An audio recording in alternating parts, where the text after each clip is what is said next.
I'm Ari Goldstein, Senior Public Programs Producer at the Museum of Jewish Heritage, a living memorial to the Holocaust, and it's a pleasure to welcome you to today's program on historical trauma and cultural healing. We have a very esteemed group of panelists with us today. You'll hear more from in just a moment, including Dr. Jessica Gourneau, Sam Simmons, and Dr. Nina Fisher. Our moderator today is Dr. Irit Felsen. Irit is a clinical psychologist and researcher and the daughter of 2 Holocaust survivors. Irit is an adjunct professor at Columbia University and Yeshiva University, a member of the American Academy of Experts on Traumatic Stress, and the co-chair of the Trauma Working Group in the NGO Committee on Mental Health in Consultative Relationship with the United Nations. Irit will introduce the rest of our panelists in just a moment, but please feel free to share questions for any of our panelists in the Zoom Q&A feature throughout their discussion, and we'll get to as many as we can towards the end. This program is being recorded, and so we'll send out a copy of the recording tomorrow, along with some suggested resources. The discussion today is sponsored in part through the Battery Park City Authority Community Partnership. All of us at the museum are deeply grateful for the Battery Park City Authority's generous support and collaboration over so many years, and especially on a topic as timely and interesting as today's. Without further ado, take it away, Irit. Thank you very much, Ari. I am incredibly grateful and honored to my guests for joining us today.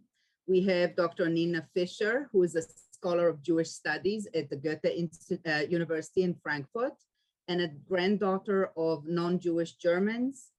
Nina authored Memory Work, The Second Generation, a book about the experiences of the children of survivors, and many other publications exploring the legacy of the Holocaust. Dr. Fisher has focused on her career on Jewish literature and culture in Israel and in the Jewish diaspora, on Holocaust studies, memory studies, and the complex ways in which religion and literature are engaged in the representation of memories of historical trauma and in political conflict, especially in the context of the political Israeli-Palestinian conflict. Dr. Jessica Gourneau is a clinical psychologist and member of the Turtle Mountain Band of Chippewa, who serves as clinical director at American Indian Family Center in St. Paul, Minnesota. She has more than 25 years of experience providing culturally informed therapeutic practices and interventions with interwoven with traditional healing practices in Native communities. Dr. Gourneau is also a member of the American Indian Mental Health Advisory Council, which provides recommendations and advises the state of Minnesota on mental health issues that impact the American Indians in the state and on ways in which the state can provide support to this community. In addition to that, Dr. Gourneau is also an educator, teaching and supervising young professionals in the development of their careers. Sam Simmons is a licensed chemical dependency counselor with more than 30 years of experience in culturally sensitive, trauma-informed work with African-American men and their families. He's the founder of Community Empowered Through Black Men Healing Conference, and he's the co-host of Voices on 89.9 KMOJ FM radio. Sam is also the founder of Samuel Simmons Consulting, which offers a wide range of services to individuals and organizations promoting educational and culturally sensitive trauma-informed initiatives, addressing African-American male and community trauma, training staff, developing curriculum, and helping those working with the African-American community, as well as with other communities of color. Welcome, and thank you very, very much for joining me today. So I just wanted to say a few words before we start about what we're hoping to do today. We're here to share our insights as who each of us are, and the children of the families and the groups from which we come, our perspectives on intergenerational trauma, and on that elusive yet very much hoped for prospect of healing from intergenerational trauma, and even better, healing together. We are, the four of us, descendants of mass collective trauma that has really severely changed and impacted our people. We come from very different ethnic backgrounds, very different cultural backgrounds, and our intergenerational legacies of trauma are different, and in some ways even from the other side of the same historical traumatic events. We are here an American Indian native to this country, a Black man, the descendant of Black slaves who were captured and brought to this country, and two white women, none of us born in this country. One of us, myself, the daughter of two Holocaust survivors, the other, the daughter of, the granddaughter of Germans who were part of the Nazi war machine, as it was. And what we hope to do is find a way to share our suffering with each other and with the audience, and try to find similarities in our experience, and try to see if one can forge the gold of mutual empathy from these intergenerational experiences of mutually inflicted traumatic experiences. Can we find a bridge? Can we try to be part of an effort to find a bridge over these past atrocities so that we can offer a safer, more just world for our children? With that, I will open our discussion, and I will put my first question to you, Dr. Gournot. And I will start by saying, you know, the acknowledgement of the experience of trauma, or of having gone through trauma, that it was a trauma, the impact of it on the person that suffered it, who is acknowledged as a survivor. All of that depends greatly on the social context and on the zeitgeist, on what's accepted at a certain time in a certain place. There has been very little world community acknowledgement for the trauma of the American Indians. And there has even been little acknowledgement of it in our professional circles, the mental health professions, until as late as the early 1980s, with the work of some Native American professionals, including Duran, and Braveheart, and others.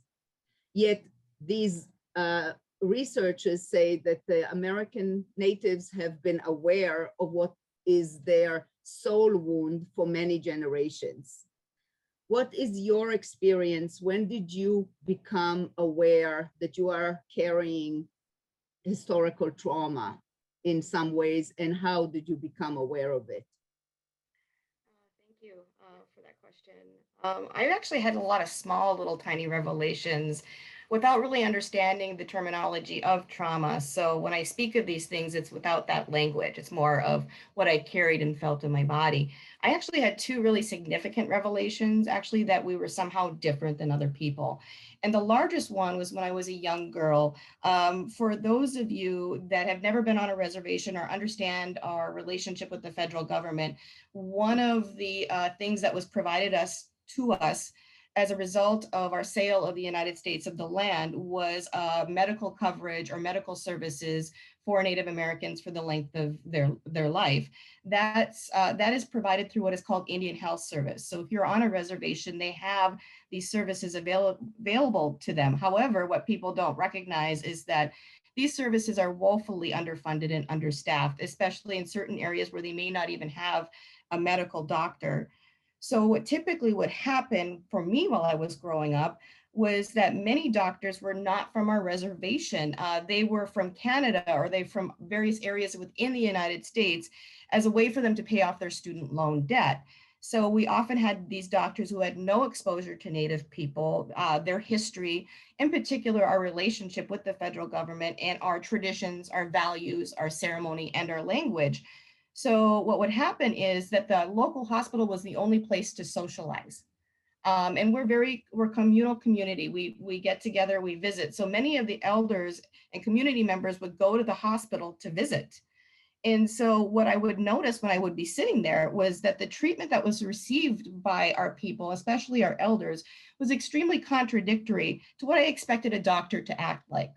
So for instance, I've been to other doctors outside of the reservation system and people would be treated with, calmness and respect. But what would happen is that the doctors would come out and they would literally yell at elders and other community members, sometimes in the lobby, calling them names, swearing at them, calling them hypochondriacs. And I would just notice nobody speaking up and the elders just putting their heads down, often being talked to in a very condescending tone as if they were children and they didn't understand English and they didn't understand what they were saying to them. And I remember thinking as a young child, like, how can these doctors be speaking like this to elders in particular because of our elder respect? How could they be speaking to them like that? And that maybe that meant that somehow we were different than other people, that we somehow that we deserved that treatment, since I did not understand when the elders were putting their heads down and when they didn't say anything. I didn't understand that that was our internalized, our response to the majority culture was not to say anything, because we had learned that if you speak up, bad things happen to you and your community. And that's where it came to me, like we didn't have a voice or power. I would say would be the biggest thing. The other one would be that most reservations are surrounded by bordering towns. A lot of these towns were extremely racist. And so there would be many comments left, very racist comments when we go grocery shopping, people visibly coming up to you, calling you drunken Indians, coming up to you saying, you probably got your government check, you're just going to spend it on so-and-so. And that let me go. And I couldn't say anything. I was told by my grandmother, don't say anything, don't say anything. And that put the message in my head that maybe we deserve this treatment. As a young person, that's what I was thinking. Like I had to keep my mouth shut. Otherwise, bad things would happen. And that's how some of the parents would have to raise us at that point in time. The second time was really as a college student. I went to the University of North Dakota. The logo at that time was the Fighting Sioux. For those of that you don't know, Sioux is a derogatory term that Ojibwe tribes had given to Lakota, Nakota, Dakota, Sioux people, and it means snake in the grass. So it's not a respectful name to be using anyway. And when we would go to games, they would do things like the tomahawk chop. And I really, really felt that to be extreme. I didn't realize how much shame was in me about that and how painful that was. And when we asked people to stop, the response we received was, it's not a big deal, get over it. And so again, I received that message that, hey, your history is not going to be acknowledged. The respect in that is not going to be acknowledged. I would also be asked in classes, 200 people, like, well, Jessica's Native in this class, let's ask her to represent all Native people. And people would turn around and look at me. It was at that point in time I had to get my voice and I had to talk to that professor and ask him, please, you called me out in front of 200 people to represent a very varied and rich tradition of many tribes. Please don't do that. Luckily, I got a good response, but those were the two that I would state were really, that's where I held my trauma. I didn't have words for that, but I understood it was there within my body and that I held it and that I was different from others as a result of being a Native person. But I don't want to take up any more of your time. Thank you for the question. I'm a little speechless, I must say, Jessica, So thank you for that. And I hope that we can get in the later part of our discussion to hear from you a little bit about how does one cope with that? How does one become the clinical director of services for your people with a PhD after that? Yeah.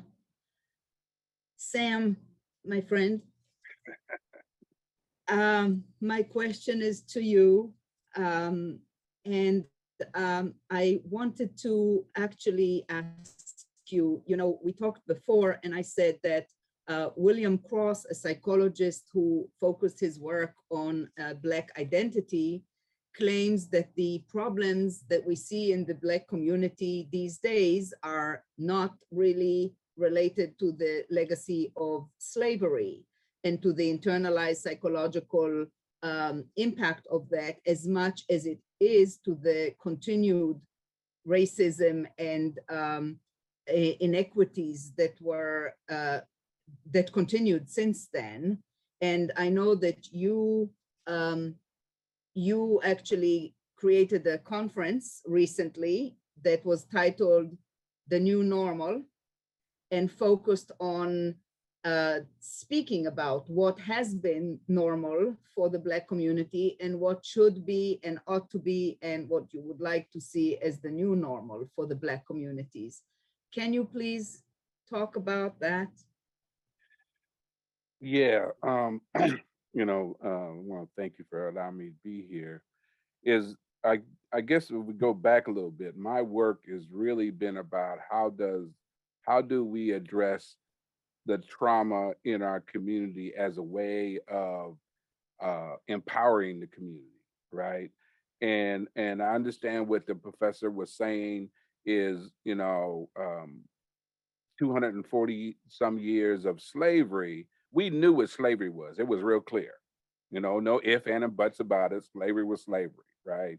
And then you have a society that tells you that you're free, right? And then treat you everything but free. Now think about how confusing that is, right? It'll be like having a child taken out of a abusive home and then put into foster care and telling the child it will be better. And the foster care is no better. Matter of fact, it might even be worse. And so I understand his concept about that. And, because we know that Reconstruction only lasted about 8 to 10 years and how well African Americans did. Because the thing is after slavery, our whole goal was to get everything that wasn't allowed us, like education, and to let us do our work for ourselves, and all those great things that we thought that we needed to do, not only to take care of ourselves, but to prove to other people we were human. We weren't the stereotypes that was proven, the whole, and the extra pressure that put upon us, like being real clear about how well you were dressed when you left the house to prove that you didn't look like the cartoons, is part of a trauma response. And we just started realizing that, right? Are fighting in every war in America to prove that we're just as patriotic as anybody else. And I know this is true in many of the other cultures, like the Native American cultures and the other cultures, that prove that we are just as patriotic and love this country as much as anybody else. And every time we keep trying to prove that we're okay, the more we feel like we're getting smacked in the face by the response, right? And so yeah, early after slavery, we wanted to, we tried to get our families back together. And every time we turn around, we get hit by another thing. And one of the things about African Americans is we didn't deal with the trauma, we rode with the trauma. And over time, that has become a problem. You cannot ignore your trauma and not deal with the pain as a result of the trauma and think that's going to be okay in the long term, right? And so, yeah, we are known for being resilient. Every time you talk about Black folks, we're so resilient. But it's like, it's like the commercial with, the little boy, give it to Jimmy or Tommy, he'll eat it. Well, you can do whatever you want to Black folks because they'll get over it because we're so resilient. When do we get to be more than resilient? And that's, the piece that has been difficult in terms of the work I do, because think about it. If you are a community that a community that there's a focus on, like the spotlight is on you and everything around bad about America is about you. Somehow includes you, right? So the last thing you're going to want to do is deal with the trauma. Because if I admit that I have these issues, these negative sides of trauma, because there's some resilient sides to trauma as well, right? But these negative sides of trauma, and admit to that, then we have a history where the systems have used what we would call being human against us, right? And so we spend a great deal of time in parts of our community. We don't want to have this conversation about trauma, especially don't want to have the conversation out loud about trauma, because again, historically it has been used against us. And I've been kind of going against that whole norm, saying that if we deal with our trauma as a human being, because if you are human and you are mistreated, right, there's going to be some trauma. Mm-hmm. And part of your humanity is not denying that trauma. And the one thing that we've always wanted America to do is to see us as human. And what I believe, if we deny our trauma, we deny our humanity. And we deny that first great thing we can do to heal, right? And I started working with Black men because a lot of times when we weren't talking about what the systems was doing to us, or institutional racism and that kind of stuff, a lot of times it would always come up along the way what Black men weren't doing, right? But you got to understand, we have been looking at Black men through white men eyes and white patriarchy, when the system has done everything it can for what we believe patriarchy is, not allowing Black men to have a full entry into that ideal, which I don't think is healthy, no way, for anybody. But that's a whole nother conversation to start with, right? And so dealing with Black men, if I have trauma and you tell me as a man, and just a man in general, that I can't deal with my trauma, and then you want to be surprised when I become a perpetrator, right? And don't deal with the fact that I was a child at one time, right?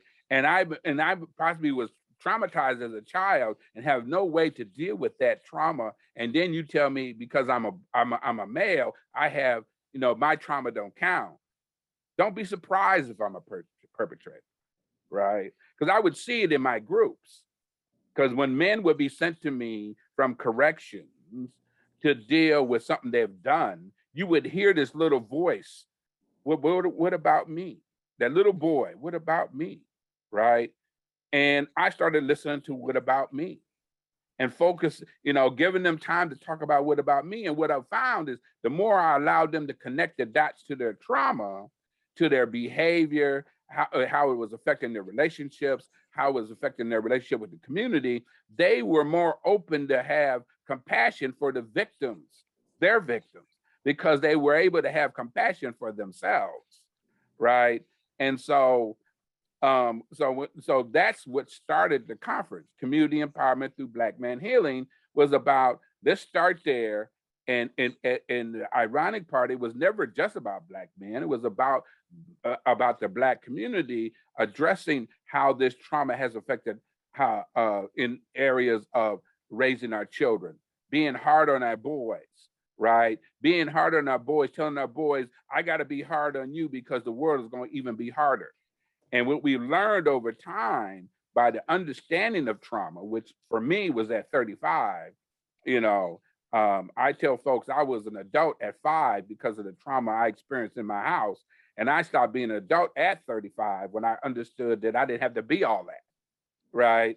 And so being able to address that, how that affects what we're looking at. So like, for example, what I mean by being hard on our boys is if you got a boy who's 14 years old, especially in the 1950s, 40s and 50s, it says that when you live in one of those sundown towns where if you were Black, you couldn't come outside without having some hassle from police departments and just the average white man.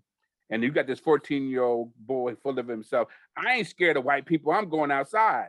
I'm your father, right? No matter what we look at it, I probably will rather just, beat you down than save your life, right? Now think about that behavior. If I start out, because if we look at those behaviors were survival behaviors. And if you're continually do these behaviors now, they become counterproductive. And that's the most important thing about understanding the trauma and connecting the dots. And I know I was a little all over the place, but No, I'll you stop actually, right you did not go all over the place at all, Sam. And I think that it's amazing what you're saying, because, you know, it actually has echoes in some of the most successful programs in Australia and here, and the work of a very, very esteemed psychologist called Peter Fonagy on mentalization, that is not only with people of color, it's just with parents who are too harsh, who have suffered trauma, who are, you know, who are reenacting it in all of these ways for all of those reasons, right. at home and on their children, on their spouses, and that understanding these issues, as you say, has been shown to be so much part of their healing and of their becoming better, less harsh spouses and parents. This kind of mentalization. Thank you for that. So Nina, you know, Dr. Fisher, Sam spoke about the impact of not speaking about trauma. And my question to you is twofold. One is, what makes the granddaughter of German, non-Jewish German people make the career choices that you make, focusing on the experiences of the survivors and the children of survivors and on related issues? And the other part related to what Sam just so eloquently and poignantly pointed out, how little we know relative to families of survivors about the dynamics of speaking about the trauma of World War II in families of the Germans who participated in it. So if you can speak about all of that in about 7 minutes. Well, I will try my best. 10 minutes. Thank you. Thank you for having me here. Sam, as you were just speaking about the families, I was thinking, I have a 3-year-old boy.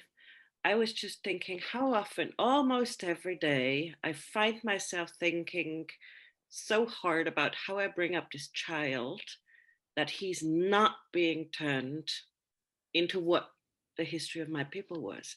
How not to be harsh with him, how not to prepare him for the hardness of the world, but to keep him soft and to help him feel empathy and not, you know, be strong, be tough, be a good boy. So yes, to talk about the trauma, I think I'm mostly going to be speaking about my family, actually.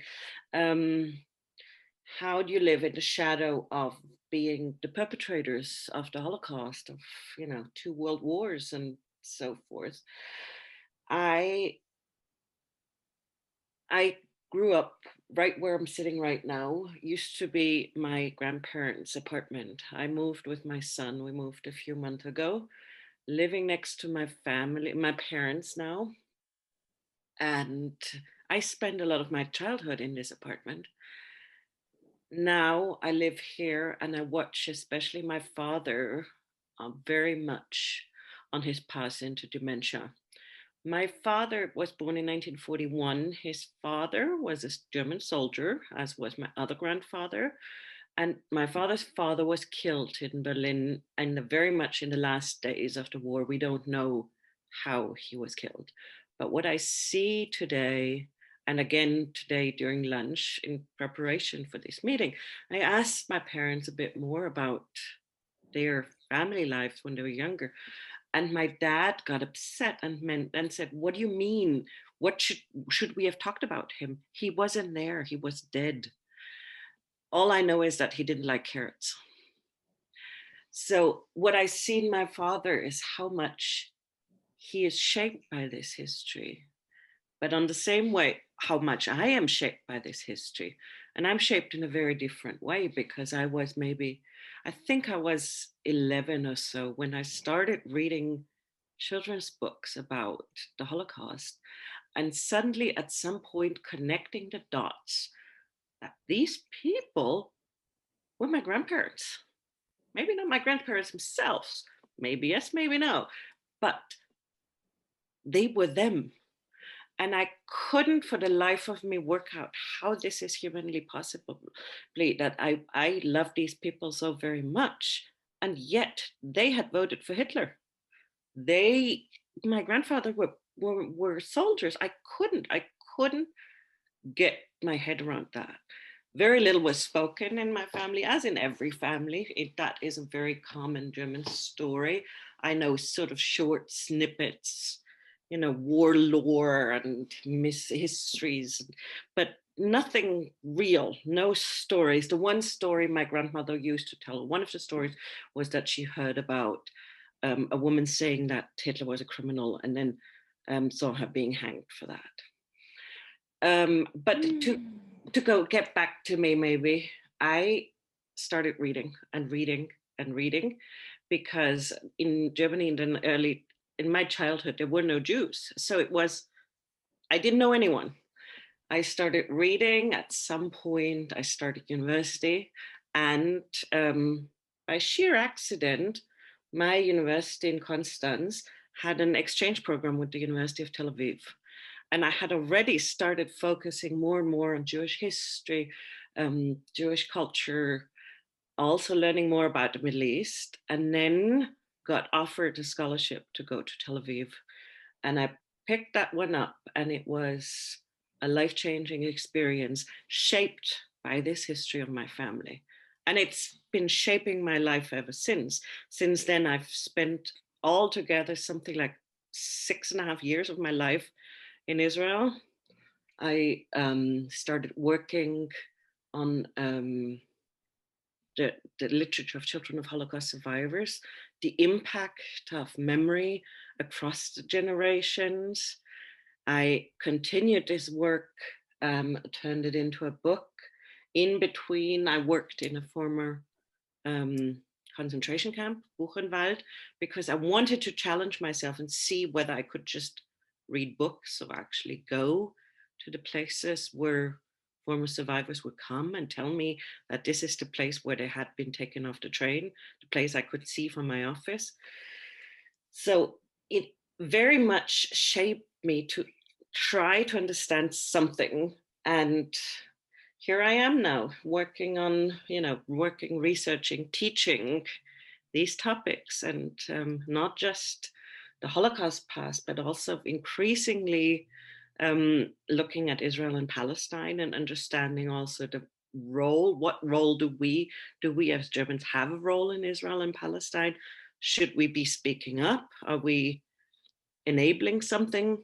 So these questions of suffering, deeply connected suffering between Jews and Germans, but then increasingly, the more time I spent in Israel, the more I needed to understand also what's going on in the conflict there, was shaped by the history of my family. It was shaped by, my grandparents who sat here some 30 years ago, and I was sitting on their laps and not understanding how any of this could have been possible. Thank you, Nina. Thank you very much. It's mind-boggling to think about the arc of all of these processes and how we look at it and try to make sense of it. And in the remaining 10 minutes that we have, because we will stop in 10 minutes to allow some interaction with our audience and some responses to questions, I wanted to ask you each to think about some particular resiliencies that you think went down through the generations, because having endured trauma is also often connected with the development and the transmission of unique resiliencies, which coexist with the traumatic reactions. They don't come instead of them. They don't erase them. They lie alongside. What are they? And in the case of Sam, in the case of the African Americans, and Jessica, in the case of the American Indians, you live amongst the people who have caused the trauma onto your people. And in many ways, the trauma has not been fully addressed, has not been really properly repaired. How does one, what are the resiliencies that you think are related to your various legacies? Nina, maybe you already started speaking about it a little bit, but and how does one cope with the continued, you know, traumatic circumstances and traumatic relationships with the people around you, Jessica and Sam? So whoever wants to go first, and we have 10 minutes.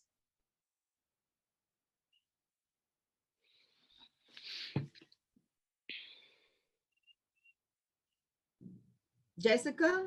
I can go. I mean, very much what Sam had said earlier is also true in regards to questions like resiliency and vulnerabilities and how do we cope with that. They're very intertwined, because what we know with our Indians that we all know is that we know we can survive, but we're not thriving. Survival, it developed into particular coping strategies. And just like Sam said, without being able to handle the healing related to that, trauma is built upon trauma and kind of perpetuates the issues that we're trying to cope with. So out of that, having to survive, not having voice, not having power, realizing we could be hurt and nothing would happen. And people not understanding our history, and the country actively suppressing it so that people wouldn't know that dirty secret that traumatized people came from another country and traumatized a bunch of other people, because they were traumatized people themselves as well. The coping strategies that developed were really around things like dissociation, having to remove ourselves from the pain, over-identification sometimes with the dominant culture. So losing our culture and really over-identifying with the majority culture is a way to try to survive, and a great deal of denial as part of the coping strategies. Now, the problem with those coping strategies while we survive are also our vulnerabilities. Can lead to continued vulnerabilities, which can lead to continued traumas. And so what I would say is, one example is really quite prominent right now of our vulnerability and our trauma being triggered is this pandemic. During when they were committing genocide within the United States and trying to take over the land, one of their warfare tactics was that they knew that we had no antibodies to particular diseases that they brought over. So what they did is they infected blankets with smallpox, and they disseminated those to all the tribes. Now that, according to the numbers we have, actually decimated the United States American Indian community by about 2/3, which is kind of what is happening with this pandemic. So honestly, we've had a lot of Native people, healthy paranoia. I call this healthy paranoia because it's true. They did it, it happened, and it's happened in lots of other areas that I'm not going to get into for time's sake. But they have the capability of doing that. So that people are like, is the government trying to kill us and all the other brown people? Has arisen, which has come out of that is fear, a great deal of fear, a great deal of anxiety, a great deal of depression, and a lot of trauma reactions, such as, responding really quickly to a trauma and then hurting other people as a result of that fear is coming out. Not taking the vaccine because they feel that that might be another attempt for the government to kill them. People from the outside might go, why is that happening? But when you know about the historical context of a community and that it really did happen, all of that trauma for 528 years is right there in the front again, just really there. And you use those coping strategies. Now, if we return to the healing pieces, we can begin to rely on our values. We already have that healing within us. And if we can recognize that and acknowledge that and stop looking outside for answers from other people, the answer is simple about going back to those values and traditions and healing ourselves. We have all of that within us. And that's kind of where we're at now, is we're trying to get back to that positive Native cultural identity and to fall back on the truths. Our ancestors suffered for us. They sacrificed for us. We have all of that within us, but we also have that healing that they gave us as well. And so I will end with just that piece of that positive note that some of those copings are starting to turn into things like advocacy. We have to change the system. We cannot work within that system if we want to become well. And we need that acknowledgement from outside people to bring us back together and allow us to do that and to see the beauty in that. Thank you. Thank you very much. Sam, I will follow up on what Jessica said and say, Nina uses in her excellent book the concept that was already from the 1930s, I think, Nina, this beautiful concept of a usable past. What can we take from our past and pass on to our children that will actually be a usable aspect? What do you think you would like the Black community to pass on as a usable past? Oh, that's a tough one at times, because the usable past was, we talk about that. Actually, in our community, we talk about how it used to be when we had, we worked so hard to get the education for our children, and all the positive pieces that we had going on, and how we had contained communities. But we have to remember they were contained. And the reason why they were contained because we were segregated. But in those contained communities, there was a kind of closeness that we lost a lot more along the way when we were less contained. But we cannot ignore. So two things can see. The problem about trauma that's difficult, two things can be true at the same time. And once you start realizing two things can be true at the same time, that helps deal with some of that starts some of that healing, right? The community was contained because of segregation, but there was positives in that containment because we relied on each other more, right? And Right. so the thing is that's the difficulty when you could only deal with one side of a story, or the one side of the story scares you so much you don't want to deal with the results of it at all. How do you heal without the full truth, right? It's difficult to heal with half truths, right? We're resilient people, the whole thing about we got to work twice as hard as our white counterparts. Think about the pressure of that. I just couldn't do that, especially when my white counterpart that I was working with was dumber than me. I couldn't work twice as hard as them.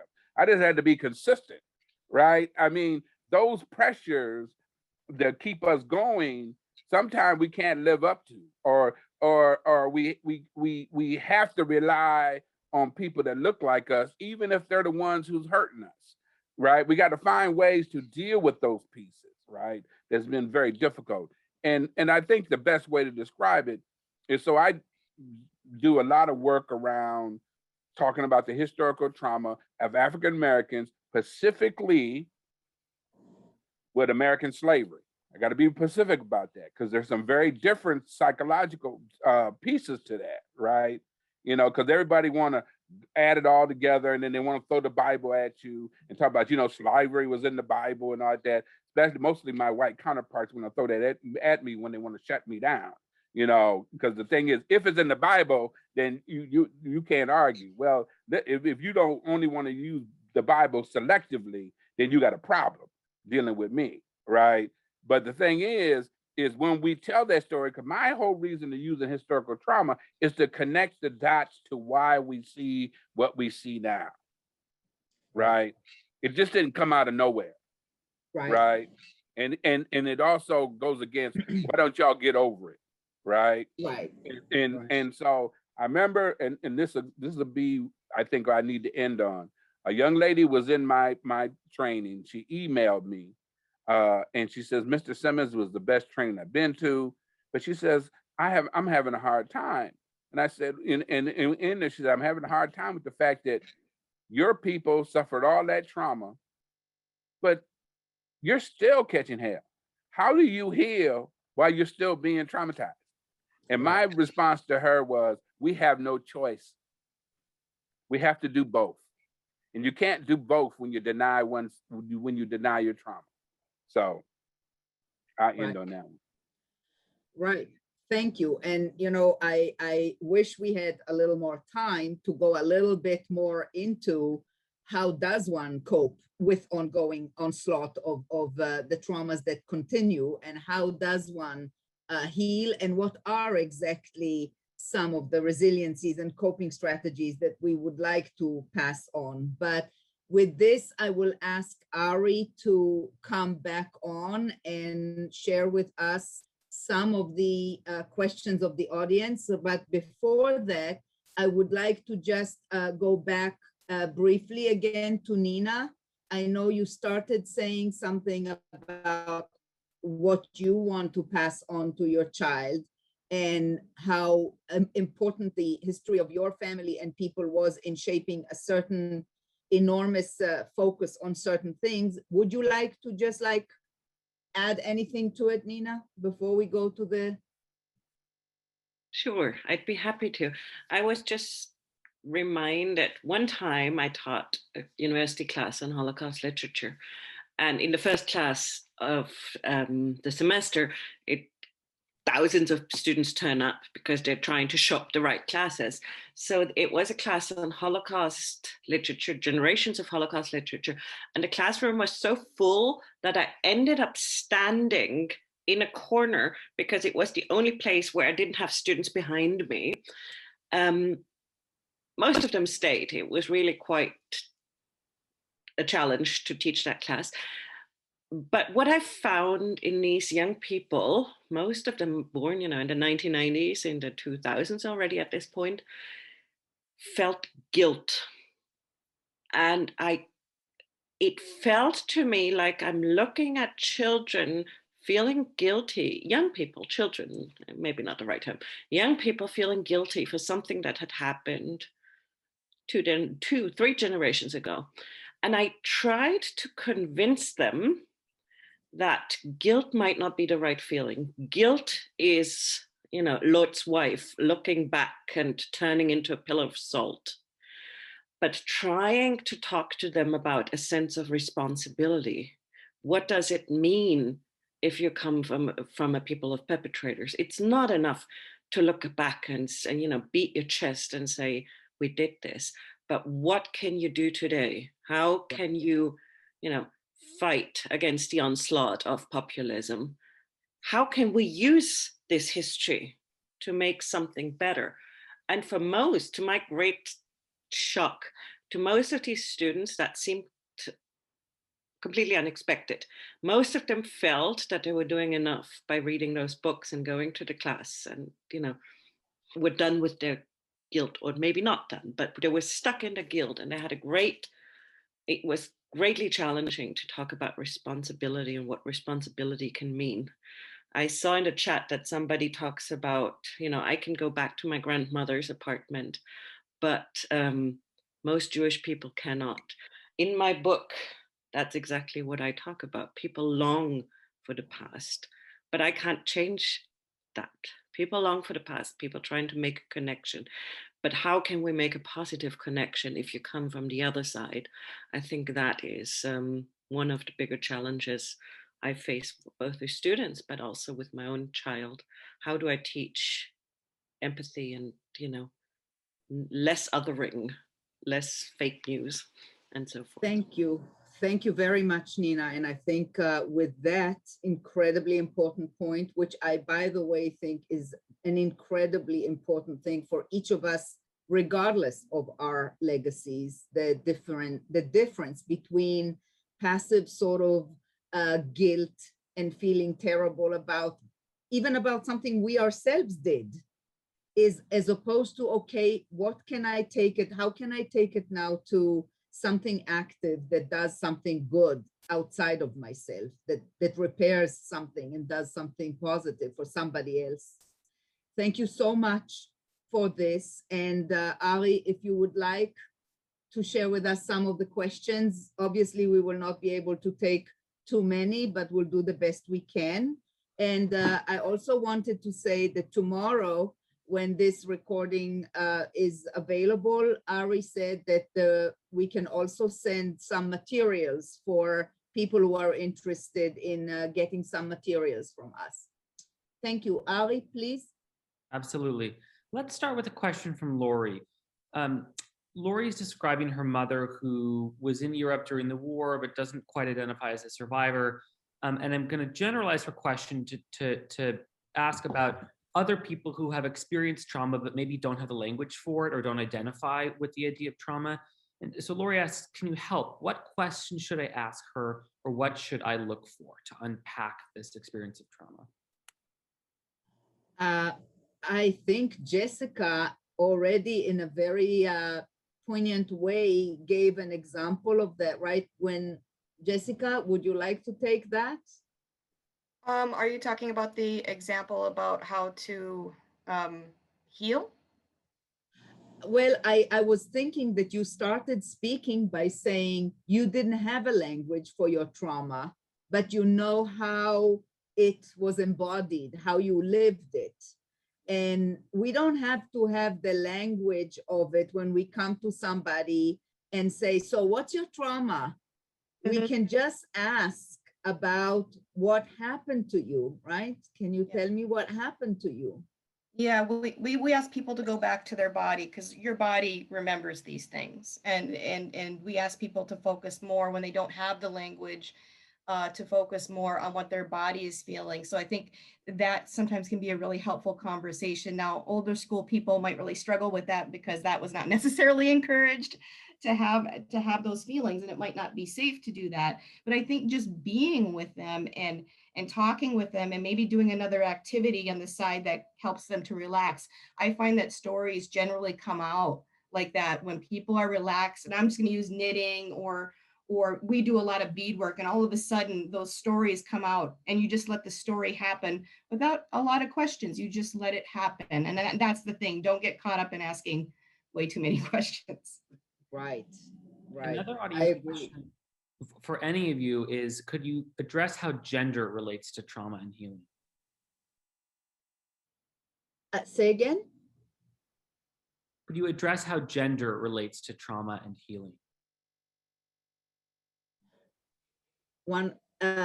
Sam, would you like to answer that, given that you have a particular focus on African-American males? Well, at least from my standpoint, is men in general are not allowed to deal with their trauma. I mean, and in some communities, it shows up even more. You know, I know in our community, once you turn 5 years old, you're no longer a child in parts of our community. So now you got to be something that is humanly impossible. You got to be as strong at all times. You cannot deal with your pain. In doing that, you have to keep other people in line because you're afraid to deal with your emotions. And so all of those pieces that are not allowed in terms of identifying this, what a male should be, especially that toxicity of what a male should be, it gets magnified with the trauma and the inability to deal with the trauma, and especially when the men I'm dealing with, when so much of their trauma with these last few generations are tied to their experiences with their mother, right? I did a group with a bunch of young men around, well, not even just young men and women in our community, around forgiveness. Why is it so hard for the community to forgive? And what was coming up is they were having a more difficult time forgiving their mothers for whatever they have done than their fathers. And I said, why is that? And their thing was, I have more expectations of my mother than my father. So trauma, and trauma is attached to that, right? So this is a lot.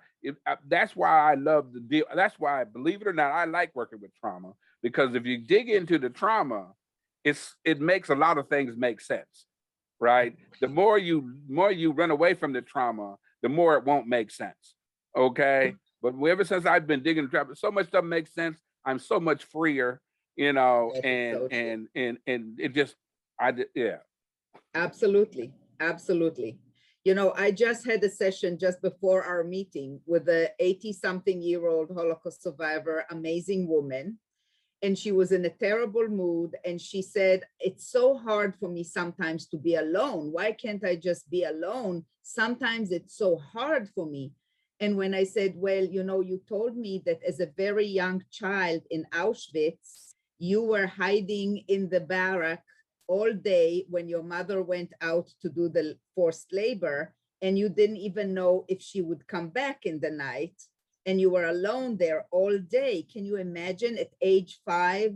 Think about a child that you know today.